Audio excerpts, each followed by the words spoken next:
I'm gonna skip around mayor's office now. Thank you. Hi everyone, Natalie Van Dongen, Mayor's Neighborhood Advocate for the area. I brought along Jeffrey Bergen. He shares the area with me, so depending on where you are, you might have Jeffrey, you might have me. But because a lot of the issues in the area are kind of shared, thought it would be good for him to come along. We'll try to keep it short because I know we have Director Parker here, which is very exciting. But I wanted to first mention Project Indy. So Project Indy is an initiative between the City of Indianapolis and Employ Indy, and its entire goal is connecting Indianapolis youth with summer jobs. So we have partnered with over 200 employers. Those can be local employers, national employers, international employers, all within Indianapolis to connect teenagers between 16 and 24 to summer jobs that are in their neighborhoods and around them that are easy for them to access and pay well and are willing to hire Indianapolis youth. So it's a really cool program and we like practice. Maybe that's close to your home, whatever it may be, and it will point you to jobs in that isolated area that have partnered with Project Indy and want to hire Indianapolis teams. So it's really awesome. Definitely let any teenagers or young adults in your life know about it. Next, I just wanted to mention that Indy Park Day Camp registration has opened. So kids ages 4 to 15 are able to be enrolled in summer camp through Indy Park, the day camps. Riverside, Rockville, and Frederick Douglass parks are among the participating locations that are sort of in this area. It's $15 per week, and you can go to indy.gov and type in day camp, and you'll find a list of participating locations and any and all details, forms that need to be filled out, all of that. Yeah, so as Emily said, my name is Jeffrey Bergen. I am the neighborhood advocate for practically south of 38th Street, the Riverside, Crown Hill, and all the Meridian adjacent neighborhoods from 38 down to 16. So basically I just wanted to come and talk to you guys primarily about the bicentennial coming up here. So the city is going to be celebrating its bicentennial from June 1st of this year through May 31st of 2021. So going forward, we're planning to have a host of activities and celebrations throughout the entire city, and that's why we are looking for the Bicentennial Community Project Initiative, which wants you guys to apply for that. So if you had a annual neighborhood event or celebration that you really think the entire city would benefit from with some additional bicentennial branding, we're asking residents and community partners and nonprofits to fill out the application, which is at indyturns200.com. Yes, that's indyturns and then the number 200.com to apply. The sort of link already established, like celebrations, cookouts, picnics, things of that nature over the course of the next 2 years to get that bicentennial branding along with it as well. So it does not have to be a new event specifically for the bicentennial. I know Tarkington Park Fest is one of the events that we're kind of looking at that could be given this bicentennial branding, and that just helps get the word out to the rest of the city and also helps with kind of the bicentennial celebration as a whole. That's a good question, not related to that. Yeah, that's fine. I know the mayor pushed saying that the county council, what happened? I think it did get approved through the council for. I believe it did, but once John comes out, you can always ask him to give us an update. So. Anything else? Okay, well, thank you guys very much. Thank you. Thank you. Representative from the Indianapolis Police Department.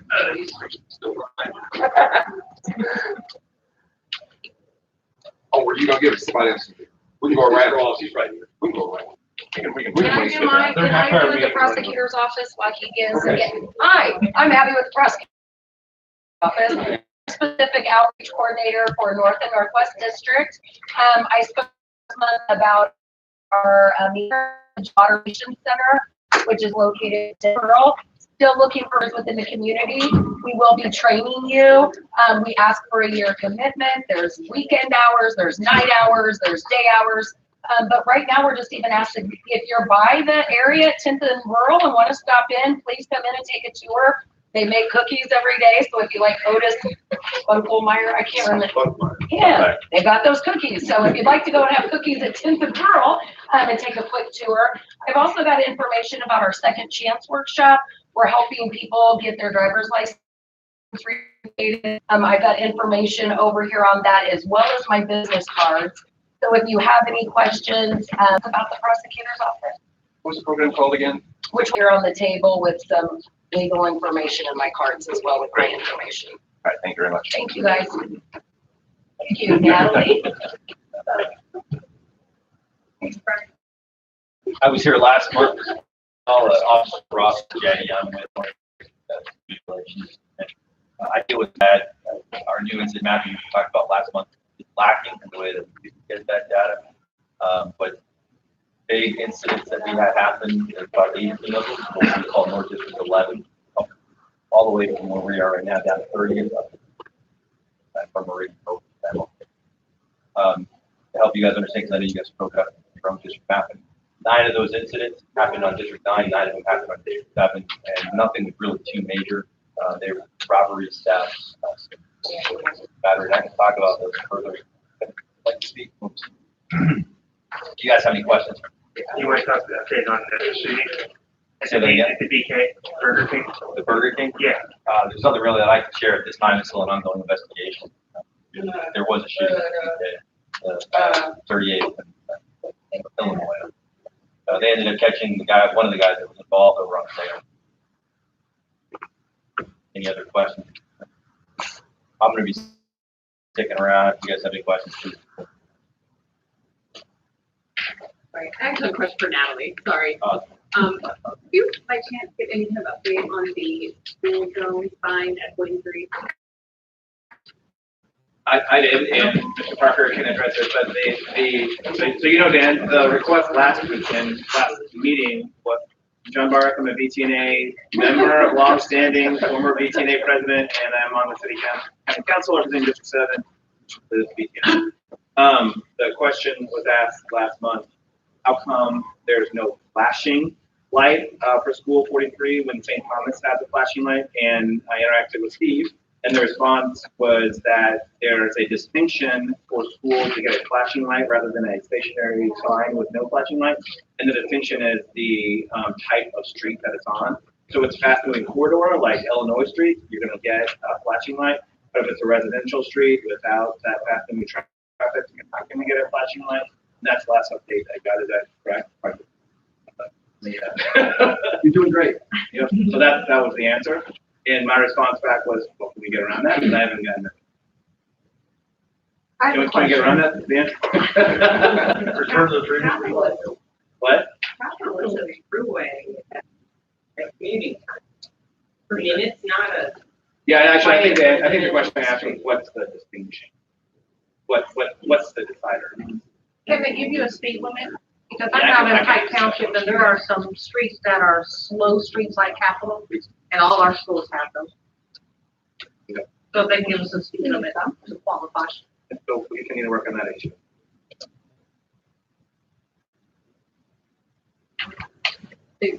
Okay. You have questions for Natalie? Kevin Holiday from the city.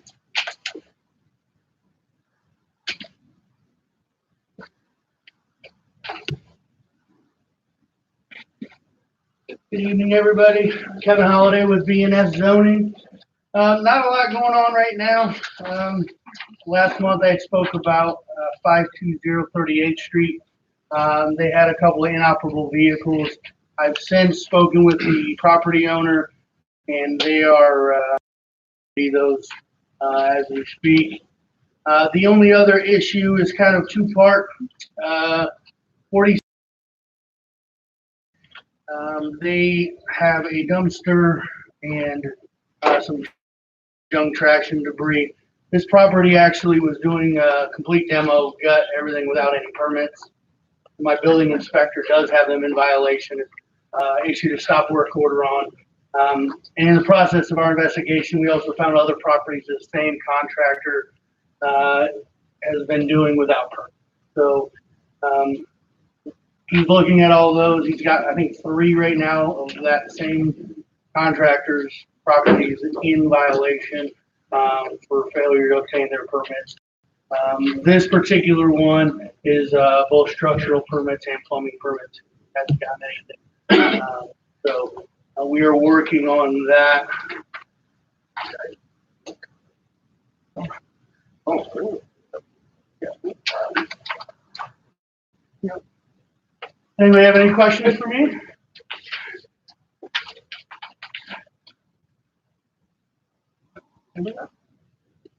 Thank you. Thank you. From the health department, Andrew.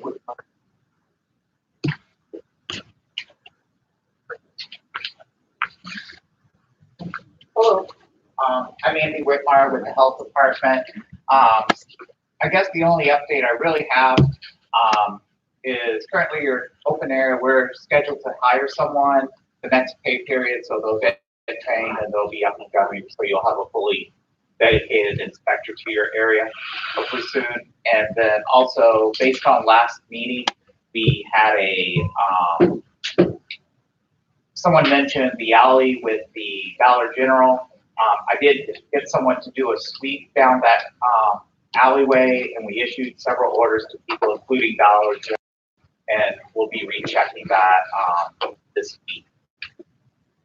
Any questions or concerns or things that brought to my attention? Sounds like I'm excited to talk about that. Hey, John, we had a question, sorry to put you on the spot, about the landlord. I just had a question about the renters' rights thing. I don't know what happened. Yep, so there is a proposal that was put forward by the mayor at the concept, named President Osley, sponsored and I co-sponsored. It's called the Tenant Protection Ordinance. And so what has happened thus far is it passed the public safety committee that I sat on, so that passed last week. And then so it will go to the full council on the 24th for passage. And so just so people know, in Indianapolis and in Indiana broadly, we're not a home rule state, so we don't have a lot. We only can do what the general assembly allows us to do. So we have pretty tight guardrails when it comes to taking action to protect tenants. But essentially what has been put in place to pass is something that will have a couple components. One is that there'll be a hotline for people to call to ask about their rights. 2, the city will help support some legal support for those who can't afford it if they need to take some legal action. And then there'll be protection against anyone who feels being retaliated against, or calling the health department or whatever to make sure that they have a safe, secure place to live. And then in addition, as a process, when someone is renting, they will get a piece of paper to sign up that the landlord will also sign up that tells the renter what their rights are. So it's a very solid proposal, very sturdy, and it makes a lot of sense. So I'm happy to sponsor it and to support it. But keep your eyes out on the 24th, and I expect it'll pass. 24th of this year. 24th. Does it affect if people are renting? Will they be still getting the renters' rights from their land? I think it's a go forward basis, but that's a great question. It's a great thing that there should be. Yeah, I volunteer at a consumer advocacy renters problem for me. That's what I'm But yeah, happy and reach out to me separately. Okay. Just kind of on the opposite side of that, what about when you have multiple houses in your area, where you have people that are renting, and it's more than whatever, 3, 4, 5 non-related family members, students? So when you have a house that's rented to 3 students and you have 5 or yeah, that's an issue you can report to the city, call the MAC or another place, and let that landlord call the MAC, because that's a violation. Yeah, right. Call the mayor's action center. There's a possibility it would be forwarded along to the health department, depending on the standards of the home. If a house is in some sort of dilapidated condition, but there are people living in it, it's generally a health department issue. But if you're just concerned about the number of people occupying a home, give the mayor's action center a call to report that, because that is I guess my question is if they're going to do something on one side, they need to balance that so that they support both groups. I know what to do, nothing gets done whenever that happens. So I just want to make sure that, and I guess I say that to you, that it's a balance. So You're saying you don't think there's enough enforcement on that side? absolutely, there's no enforcement on that side. Yeah, and please, if you report something, you don't think there's enforcement, please come to me and I'm happy. Okay, thank you.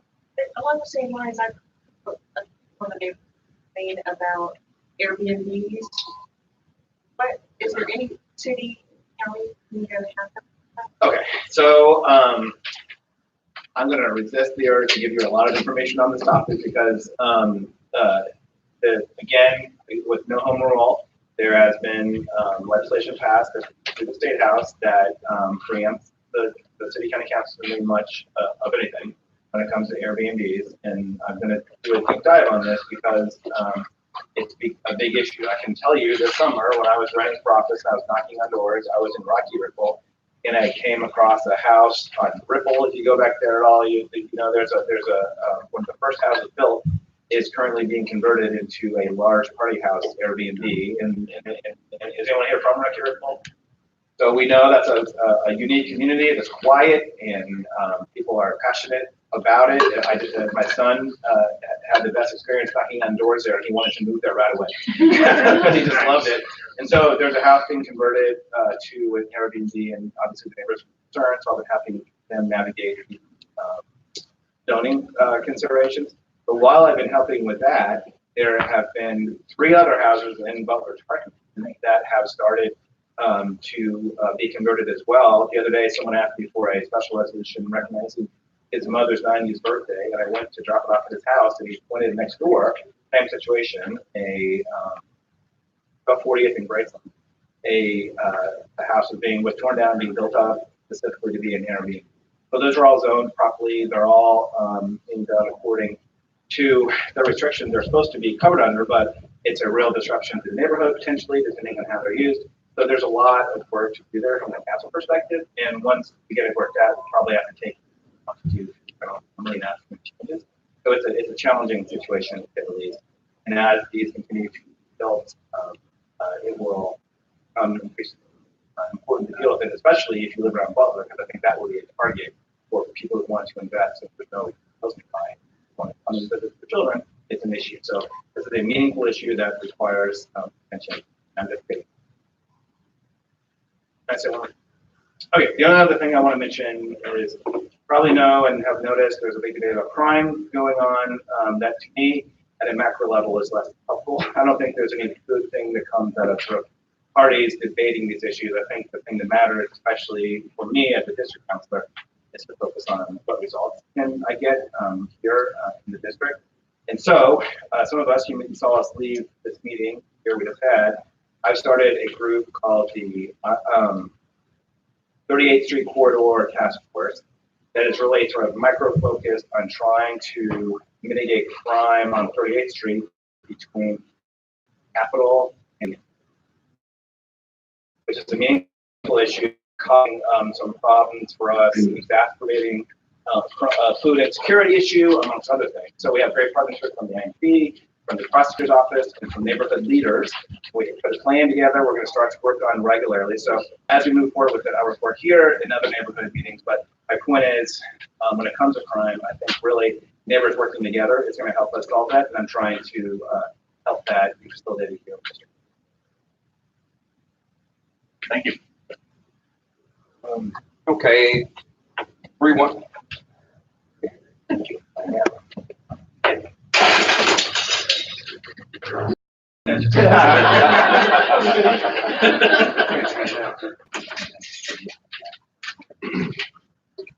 Hi, good evening. My name is Mark Adler. I'm actually a former BTNA member, a Butler graduate. I've actually lived in the neighborhood for over 20 years, so I'm excited to come talk to you tonight about a new event coming in the neighborhood called Run 317. It's part of a series that has been around for going into its 7th year. It's actually 5 locations that are around the city that really celebrates our zip code, our area code, of 3.17. And we're actually going to be doing that event here in the Butler Targeted neighborhood on Thursday, June 18th. So it's a event that happens. It's actually a 7 o'clock start. It starts and finishes on the Butler University campus just by Chatham Tap. Will kind of make its way in front of Hinkle Fieldhouse, south on Boulevard, west on 42nd, and then come back onto Hampton and go through the Butler campus and finish there again right behind Chad and Tap. We expect to have probably close to about 2,000 participants. We'll have about 100 different volunteers. The event itself, it actually helps to go support School on Wheels. School on Wheels has been a partner with what was this event for since its inception. We did have this event actually in Waterville for the last couple of years, and due to just some traffic challenges that were there, we had to move the event and actually pulled all the participants and said, where would be the best next spot that you'd like to go? And actually the Butler, Tarkington, and Butler area were the #1 choice. That's the reason we're bringing it back to this location. So I wanted to kind of bring this to you and see if there's any questions. There is information that's there. Hopefully there's enough copies. Otherwise I can try to get you some digital copy of that as well. No, it's pushed to the website. Post it to the website. Parking wise, will the Eagle lot be available for parking? Yes. Okay. So yes, the race organizers have already met with Butler, with Chief Connolly, as well as the event staff that's there to make sure that there's no duplicate events at Hinkle. So the Hinkle parking lot will be open, as well as the parking garage that's there. So all of the participants will be directed to parking locations. Are there entries for people who could support them otherwise? I don't know that I can find that information for you. Is there a flyer, Mark?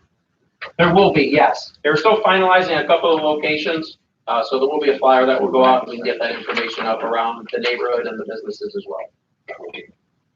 What are there in terms of like advertising? I know you and I have talked before about like yard signs. And will the course be marked in advance just so people know it's going to be coming through? Yes, so basically a week prior to the race itself, there will be yard signs that go out along the course telling folks what times those certain stretches of roadway will be closed. In addition, every residence and business that's alongside the route itself will be flyered as well. So they will get a flyer kind of indicating when the roads will be closed. People go back and forth on that. Probably at the very most, it's probably maybe a 10-minute closure that in a lot of the sections as the course goes through. So as the runners pass through, they start opening up as they go, kind of a progressive moving. Yes. So we're very good about making sure that we do open the course right after the last participant goes through. So along with the sport of IMPD, have the race events and vehicles that will come through, pick up the course, and we'll be right behind to try to make sure that we get that opened up very quickly. Hopefully everybody has neon shoes for this. This will be just about light. So that's really light. Yes, ma'am. I'm Christy Burks. I am the chair of the Dream Run, which I'm not sure if you have had a conversation about it. I spoke a couple weeks ago, and as a member of the neighborhood, I appreciate your support with being an advocate for our grant. So I understand Speedway also wants to get events this year. The first week we had a event in Carolina. We have a community grant for that supports our neighborhood. So, as I understand Waterville, but there's very better in future years.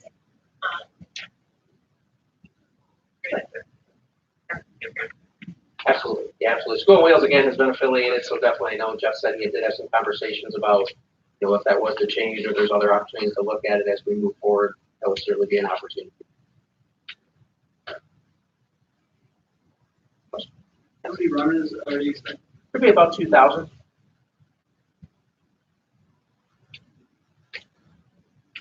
So where are you at? They'll be parking either in the Hinkle parking lot or in the garage on Butler's campus. That's where they're being directed to park. I just heard the act. Obviously, you run into this. Sure. Again, if you look, there are the street closures that are there and the approximate times that are at the bottom of the first page. I got the closing time, but you're saying if we're going to ask them to get our cars across, go into our own. Sure. If there's space that are between the runners, absolutely. Obviously, if the runners are going through, we will be able to be able to cross the course at that. Correct. Yes.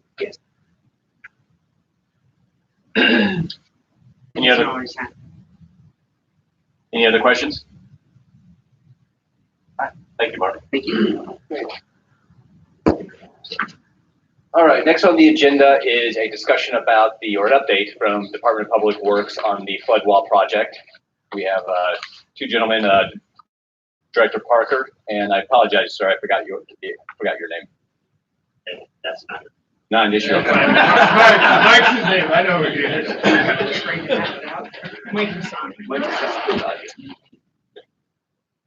Most folks know Mike. Dan Parker, Director of Public Works. We're on the agenda for the flood wall, but of course it's that time of year, so I have to talk about streets a little bit. Try to take some of the questions away from you. You know, we're in that period now where that dreaded, P word is going to be popping up. Please do not assume that someone else has reported a truck hole. Request in the app, request in the online. We're running under. Mother Nature has been somewhat kind to us, but later this week we're going to have precipitation. Temperature is going to drop to about 7 or 8 degrees. So starting this weekend, you're going to start seeing them. Please report. We are still in that period right now where asphalt plants are not open, and therefore we do not have permanent mix to take care of the holes. We do have crews out working, filling them with what we call winter asphalt mix. It is not permanent stuff. If we get too much rain, like we have been, that mix will wash out. So if you see a hole, you report it, we fill it, it washes out. It's because we're in this period of winter where we do not have hot asphalt. We're going to have another aggressive construction season again this year. We have a lot of projects on tap, $134 million worth, part of the mayor's 4-year, $400 million street program. We also have another $40 million in drainage projects across the city. I had a list. Where did the councilor go? Oh, it's back there. Councilor Barth has a list of all the projects.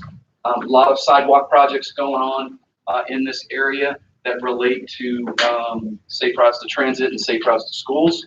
So you're going to see a lot of sidewalk projects going on in this part of the north side. But be prepared for another season of seeing a lot of orange barrels around as we invest in our streets. So make the transition to the flood wall. Technical questions, if anyone has any technical questions, Mike Masani is our stormwater program manager. He has probably been working on the Indianapolis North levee project for a while, 2010. Obviously the project has been going on for 25 years. You all want to know simple questions like, hey, when is my insurance going to go away? Flood insurance. The construction is done for the most part. Punch list. For the most part, punch lists are being done. The Army Corps is working on certification of the levee structure. We're working with FEMA to get it certified so that once all of those things are done, then the flood insurance will go away. But the North Levee project is almost there, but not done yet. We're in the process right now of the beginning stages of the Rocky Ripple levee project. Our hope is to have that under design by the end of the year here. So we're moving forward with that project. Can answer any questions related to that. What have I missed? Yeah, I just want to make clarification. The Corps of Engineers is crawling all over that structure right now because the engineers have to certify that individual structure. We're working with FEMA at the same time to accredit it. Those are two different processes. Accreditation gets us the letter of map revision, modified floodplain. Those two pieces of project are moving together. So any questions about the flood wall? Is the Rocky Ripple accreditation? No, they're two separate projects. The Rocky Ripple project will not have the Army Corps involved. That'll be a locally funded project to protect Rocky Ripple. So we're in the process of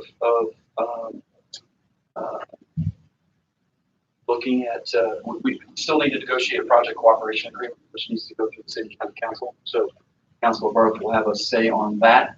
And then we're also looking at the folks who will do the final design for the project. Yes, I'm just kind of curious about why the Wake Coastal provided the So the light posts, as much as you'd like to string a clothesline through there and hang laundry on them, remind me of what we had in my yard. Those actually mark boundaries of 15-foot as vegetation pulleys off the toe slope or off the toe of the left foot.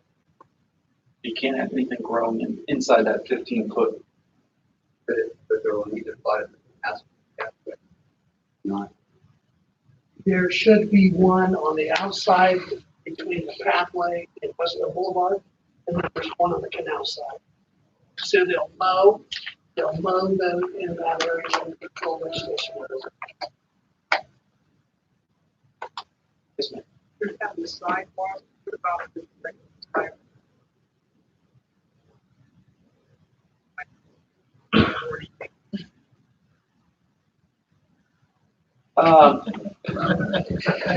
Nice job, Frank. I like these. Here is one of the things that we are doing right now is we're updating what's called the transportation asset management plan. A few years back, the city undertook this, but it was based on a lot of estimates on how many streets are just like the one that you just mentioned. The estimate from 2016 said that if the city was to put sidewalks in every street, at least on one side that didn't have any sidewalks at all, it would cost about $1.6 billion. Needless to say, that is a substantial amount of money.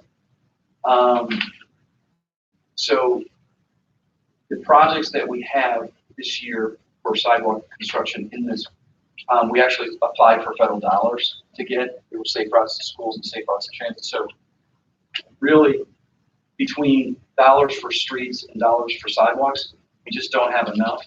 And I could get into why that is. I usually do that a lot at neighborhood meetings, but since we were talking about the flood wall, I wanted to give a little bit about streets. But since you asked the question, the city has historically been underfunded on infrastructure for 50 years. And the question is why? So you can tell all your neighbors, your property taxes and your income taxes do not go into our road budget.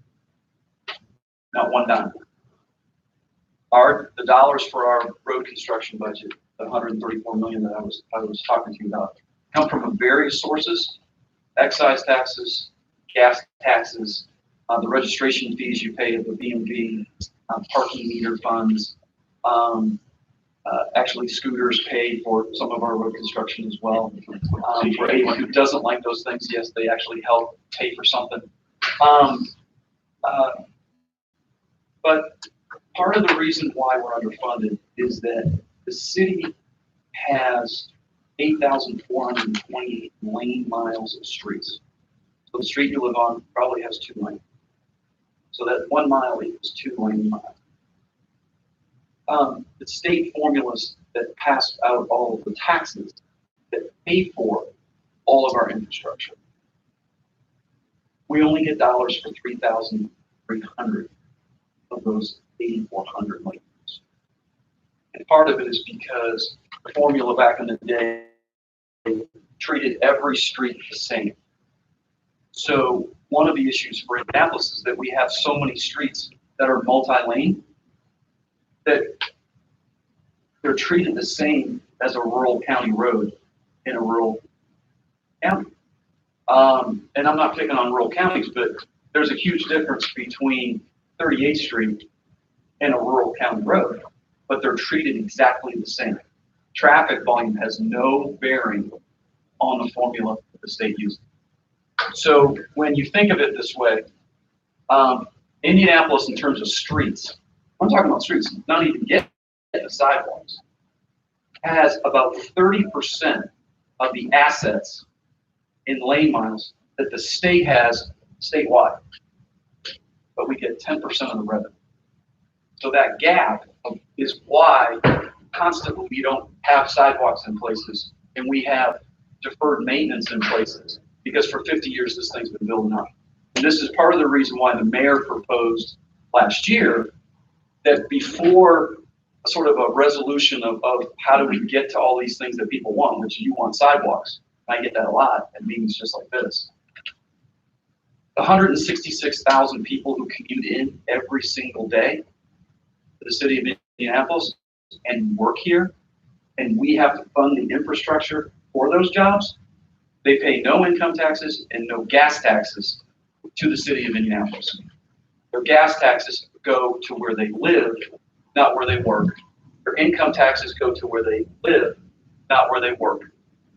So the mayor's position was essentially, there's got to be a way for us to be able to tap into all of these people who drive in every single day, some of them down, Meridian Street, to go to jobs, to help pay for our infrastructure, because it's a fundamental inequity built into our tax structure that the residents of Indianapolis have to pay for all of these roads that other people use, and they pay nothing.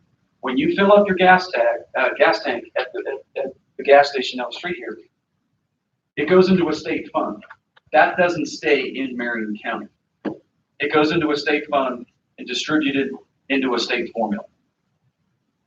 Now, Marion County legislators are very well aware of the issue, but there needs to be a way to convince the folks at the state level, and this year, short session, probably not it. Next year, we're going to come in heavy in the budget year to address this issue, because it is unfair that we have to pay for the infrastructure for all of these folks who come in.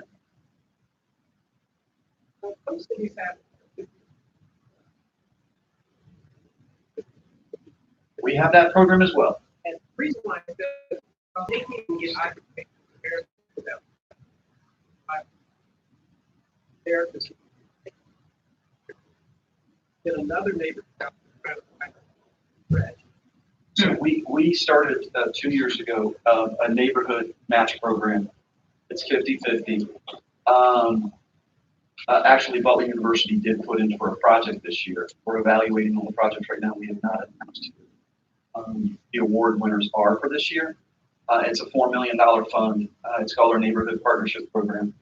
The program helped the project around the new fields all along Michigan and 38th Street was a part that was funded in year one of the program.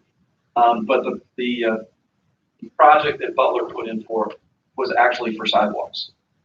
So Butler committed to put up 50% of the cost for the project.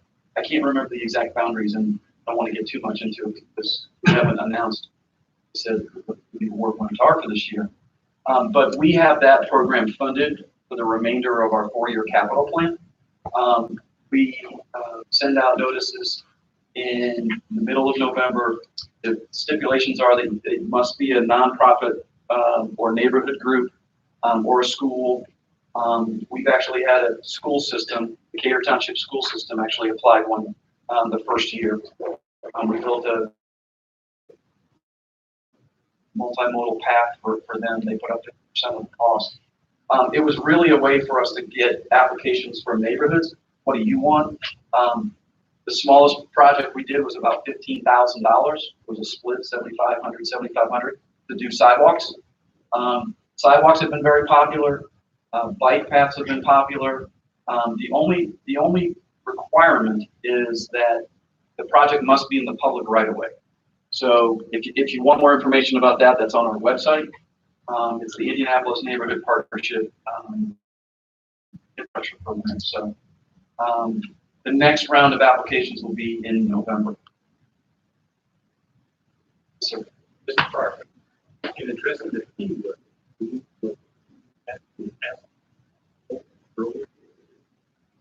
can get ahead of the. Well, we have done that the last 2 years. I think that the asphalt companies jinxed us because early last week they called and said they were ready to open, and we were very happy. And then we have had all of our salting streets since then. So I really think that they jinxed us. But I suspect looking at the forecast, the long range forecast, we're probably looking more like the first week of March, because there's a whole lot of rain between now and February 29th. So I hope everybody likes rain. We're not gonna say that you're gonna jinx us. I'm not gonna put that in the notes. Blame him. So just because I said there's a whole lot of rain, you're right. You're gonna look at the minutes in a month and say, oh yeah, we got 9 snowstorms.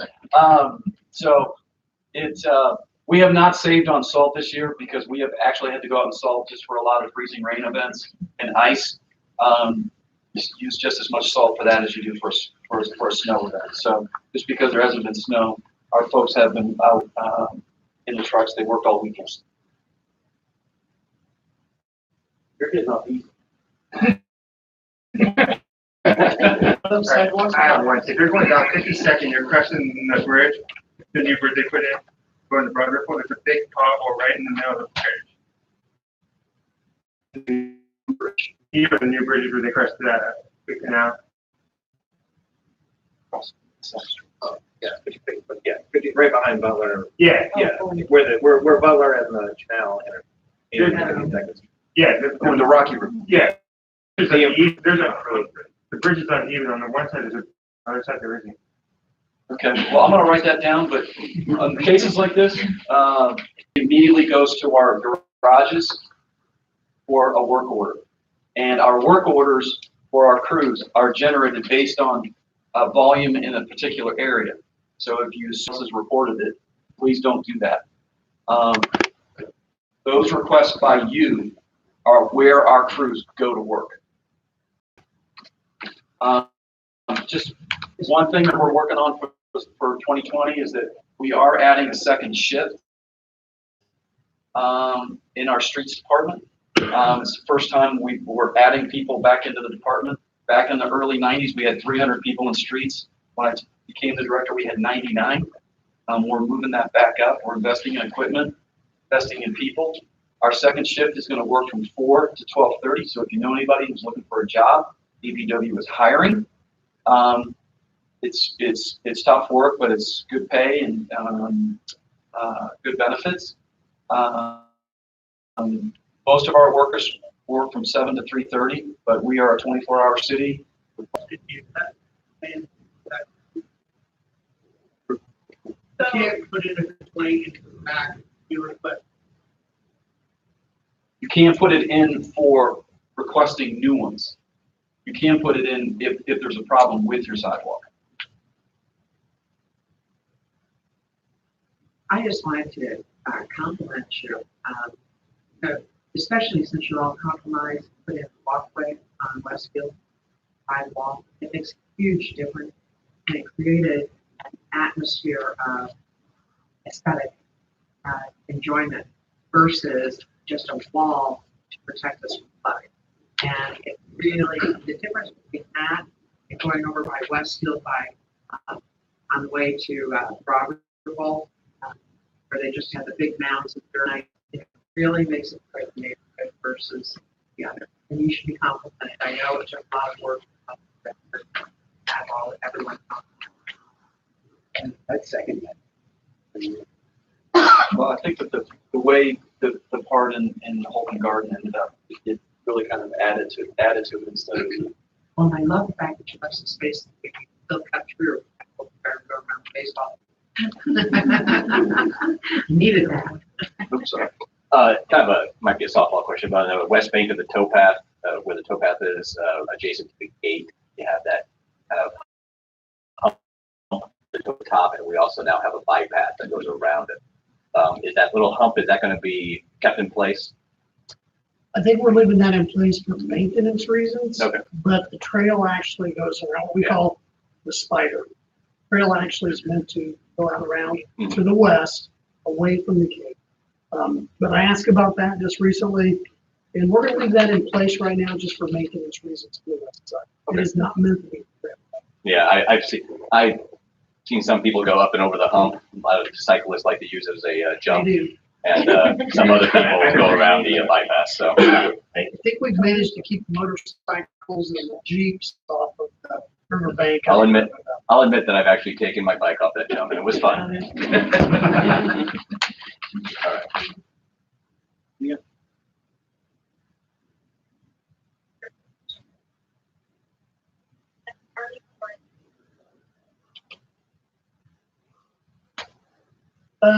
Yeah, I've been consistently telling people that I think talk about within like a 12-month period right now. I feel good with that. I hope it's less. There's a lot of things moving forward at the same time. Corps of Engineers are calling all over the land right now. Remember, that's a more than 20-year project. Build time has been more than 50 years. So they're going back and looking at things they built 10 years ago, making sure it's still functioning the way it's supposed to before the levee safety section and the levee engineer certify that for FEMA. At the same time, the Corps, we call it H&H, it's hydraulics and hydrology. They have been working with FEMA to show the models, the floodplain models, the floodway models of the river events that to prove to FEMA that this is certifiable and credible. The Corps of Engineers, because it's a federal project, the Corps of Engineers goes with the city to FEMA, it certifies it, and then issues a certificate saying that it is credible. So we're working together. There's a lot of moving pieces right now. I put it this way, I'm not seeing anything right now that gives me alarm. And it has been a 25-year project. So at the end here, we just don't want to miss it. But they started out saying a year and a half to get it all done. I'm still going to say I'd like to estimate about 12 months to get it done. If it comes in short of that, I'm going to first proclaim that. Is there another question? Yes, sir. Everything down for the other up here. And, some, right, about their, So they won't be replaced on the levee. right. City's actually translated more than 100. Some of that has been mitigating down the Southwest Bay Park along the White River in an appropriate zone for them. Some of that was placed, many acres were placed that field. When we gave that option to IDNR because they permitting them to pick those, I was surprised that IDNR said we want to do it in Eagle Creek Park. But they wanted to do that. When I asked them why we wanted to do Eagle Creek Park, they said because there were open areas there that where they vegetate, revegetate all that open land, and the lake is there. They get really high quality. So they view that as really important. That's really important.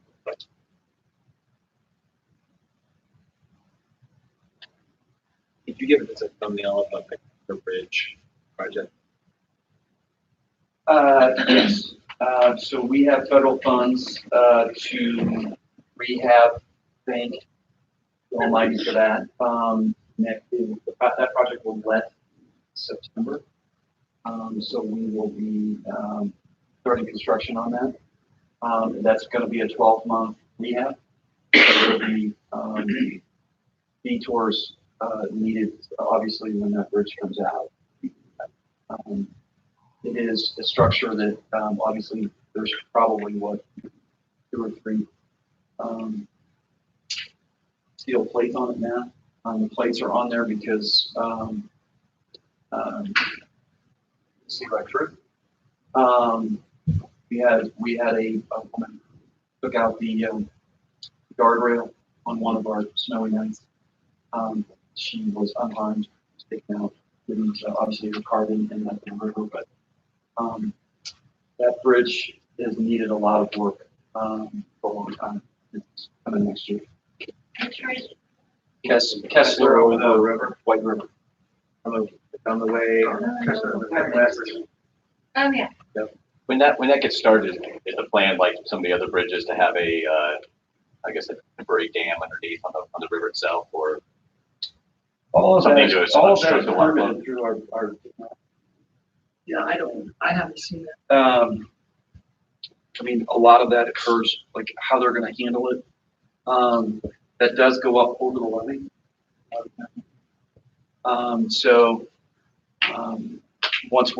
that is a project that will be led by the Indiana Department of Transportation. So the contractors will let us know how they're going to handle it.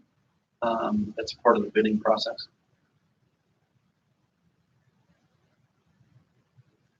Any other questions? Thank you very much. Thank you. Thank you. Sorry, we got off topic. Thank you. All right.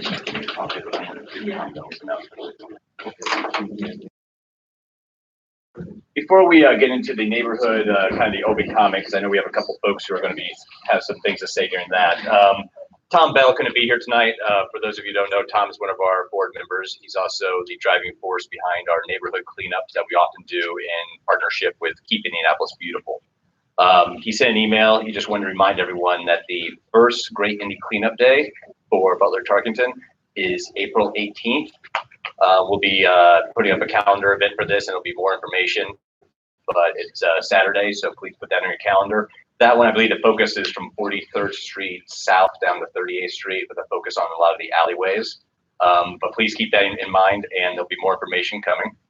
Also in October will be the KIB Focus event, which is going to be a larger scale cleanup and neighborhood.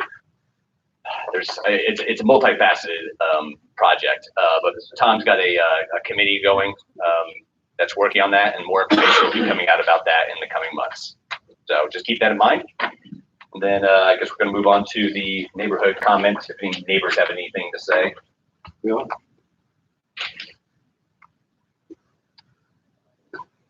I have a concern regarding major changes that Indigo is going to have proposed for our neighborhood. Currently, Butler Tarkington has one of the best transit opportunities here. To go from Butler Tarkington downtown, you can get a bus every 15 minutes of rush hour, both coming and going to bus line. That's going to change. It's proposed to eliminate one of those bus lines south of 46th Street. We'll no longer have any in Illinois. It'll be just the number 28 that will take you downtown. But it won't do that directly. You'll have to transfer to the red line at 30th Street. And if you want to go anywhere west of Meridian, you're going to have to do that. You won't be able to just take 28 or the number 18 downtown. So just let people want to know about that so they can get input whether or not to go transit-rich areas. So one of the most transit sources. Hey, Bill, Andra, or sorry, I always say your name wrong, Andra. I apologize. For perhaps a little blurb about these changes. Bill, our next newsletter is going to be coming out in March, middle of March. Would you be interested in writing like a short blurb about this kind of? Okay, I have your email address. I'll connect you and Andra. So unfortunately, our deadline is coming up in the next week for an article. It doesn't have to be long, but I think that would be a great way to at least help spread the word, and then we can also talk about it on social media as well. Would that be all right? Okay. I'll send you an email later this evening. Okay.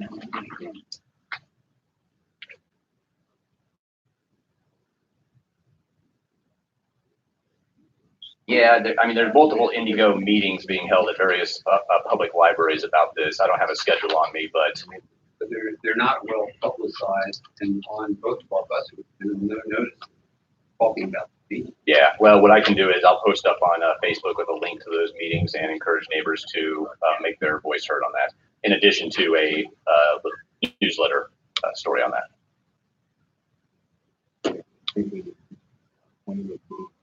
Yeah.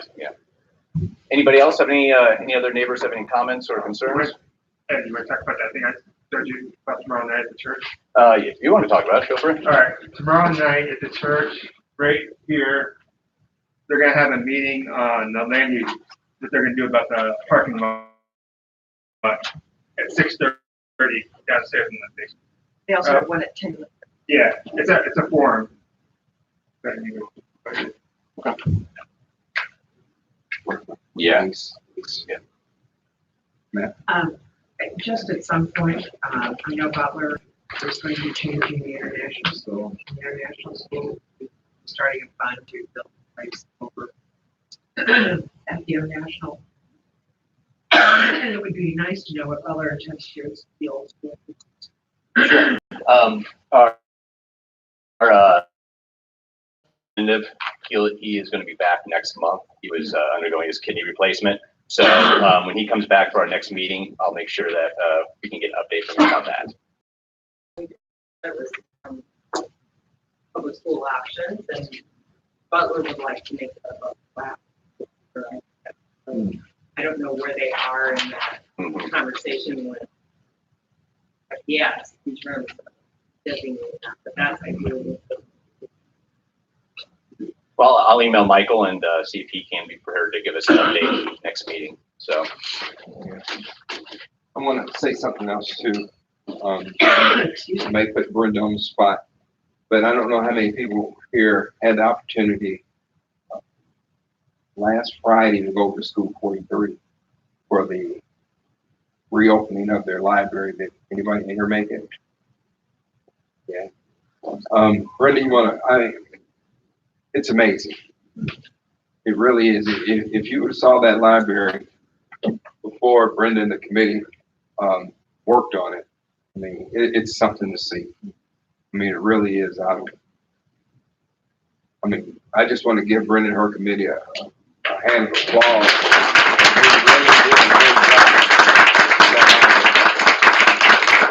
And I know you probably just can't walk in 43 and just go take a look at it, but I mean, maybe we can get Brenda to give it the principal, and I mean, because it's really, really nice. Brenda, you want to say something? I just want to say thank you because of what the community has. And that's what just did, and my good friend Mary here was right there, and they brought in a bunch of people. It was a community effort, it was a broad section. So I think if I thought about it, was when Farmington Park was our first major, the library would be our second. I tell you, it's good job. I'm sorry to say it. I mean, great. Any other neighborhood concerns? Mr. Russell? So anybody Louis Ball and Super Bowl and Freedom of Northern Avenue.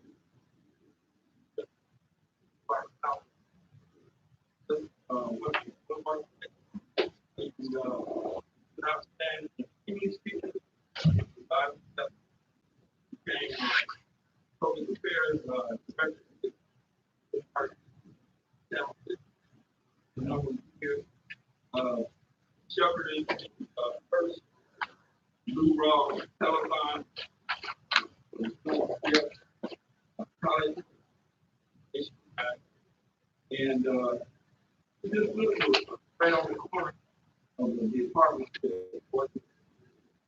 And her funeral was Thursday, and something in the council.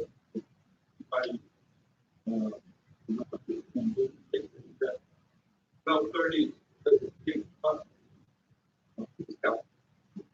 So she's an outstanding community person, and one that other charges can.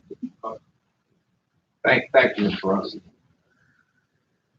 We'll go with the minutes. yeah. Came out late. Excuse me. Anyways, for board members, you should have gotten a copy, electronic copy of the minutes from the January meeting prepared by Sherry. Thank you very much. They were very. I wasn't going to say they were late. I was not going to say they were late. Yeah. Hopefully everyone had a chance to look at that. I think Sherry may have a hard copy if you need to look at it, but I'd like to get that approved. Do I have a motion to approve? John's moved. Do I have a second? Second. We got multiple seconds. All in favor, say aye. All in favor, or not in favor, say nay. All right, the ayes have it. Board minutes are approved. Also, one more thing about for board stuff. Maybe sending out an email here in the next few weeks talking about potential changes in the schedule for board meetings. There's been some discussion about having these public meetings every other month while focusing on the off months for board committees, trying to get the committees more active, getting more committees involved. But there'll be an email going out about that here in the next couple of weeks. So just keep an eye out. Anything else, Brian? And with that, I have a motion to adjourn. so many. All right, we're done. Thank you, everybody.